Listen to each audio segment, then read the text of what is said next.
আসসালামু আলাইকুম এভরিওয়ান, সকলে কি তাহলে ভালো আছেন? আমিও ভালো আছি। আজকে আমি আপনাদের মধ্যে একটা চাটনি রেসিপি লইয়া হাজির হইলাম। চাটনি রেসিপি বলতে আজকে আমি আনারস দিয়া চাটনি হরিয়া খাওয়াইমু সবাই, আর আপনার লগে ব্লগটা শেয়ার করমু। প্রথমে আমি আনারসের মাথাটা কাটলাম। আনারসের মাথাটা কাটার পরে ফিস সাইড আনারসের ফিস সাইড কাটমু। আসলে খাঁচা আনারস হইলে, পুরা খাঁচা আনারস হইলে বেশি মজা লাগে, টেঙ্গা টেঙ্গা লাগে। যেহেতু 2 দিন আগে আনা হয়েছিল আনারসটা, আমি 2 দিন পরে চাটনি বানাইলাম। এর লাগে মোটামুটি আধা খাঁচা আধা ফাখনা হয়ে গেছে। এটারও একটা স্বাদ, আধা খাঁচা ফাখনারও একটা স্বাদ, আর পুরা খাঁচার একটা স্বাদ। আস্তাটা আনারস চুলাইলাম, আমি চুলাই চাকি চাকি খরিয়া পুরাটা আনারস পিস পিস করলাম। পিস পিস করার পরে এরপরে ছোটো ছোটো করে টুকরা টুকরা করমু। আসলে টুকরা টুকরা এগুলো নিজের চয়েসের উপরে ডিপেন্ড করে। ছোটো করিও খাওয়া যায়, বড়ো করিও খাওয়া যায়। তাই আমি বেশি ছোটো করতাম না, মোটামুটি মিডিয়াম রাখমু।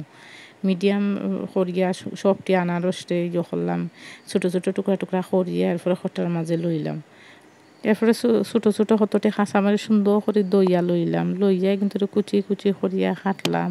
বেশি মরিচ দিলাম না, এখানে বেশি গরম, তো গরমের মাঝে বেশি মরিচ খাওয়া যাইতো না।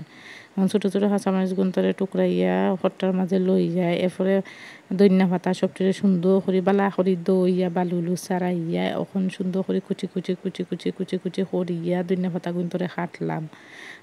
খাটিয়া খটার মাঝে লইলাম। লইয়া এখন চিন্তা করলাম কি প্রথমে কিতা দেওয়া যায়। তার আমরা সাধারণ যে লবণ খাই, প্রথমে ও লবণ পরিমাণ মতো দিলাম। লবণ পরিমাণ মতো দেওয়ার পরে এরপরে বিট লবণ দিলাম। বিট লবণ প্রথমে একবার দিয়া পরে আরও একবার অ্যাড করছি, এটা আর কি ভিডিও দেখাইছি না। বিট লবণ পরিমাণ মতো দেওয়ার পরে এরপরে কিতা দিতাম কাসুন্দি মাছ সাইডে আমার মেজবাই বইয়া বারবার খালি ডিস্টার্ব করে, হতা দৌতে চাটনি অন্যান্য খাই লিতাম, পাগল হয়ে গেছে। এখন দিলাম কাসুন্দি দেওয়ার পরে এখন হে আর দিলার নিয়ে খাইলি, তো তেমন হলাম বাতে মা খাইলি তো মা খাইয়া আমি সার্ভ করিলাই পরে তুই খাইবে না, হে পাগল হয়ে গেছে, খাইলি তো। এখন একবার কাসুন্দি দেওয়ার পরে হইছে না, হে এখন আরও কাশ্মীর দৌ আমরাও তাহলে আশি করাম। এখন পরে দিলাম আরও কাসুন্দি অ্যাড করলাম, করিয়া সুন্দর করে মাখাইয়া পরিবেশন করার পরিবেশন করার সুযোগ দেন না, খাইলি তো দিলেইতাম তারে মাঝখানে দিয়া, ভিডিওর মাঝখানে দিয়া তো হারাই দে চামচ দিয়া।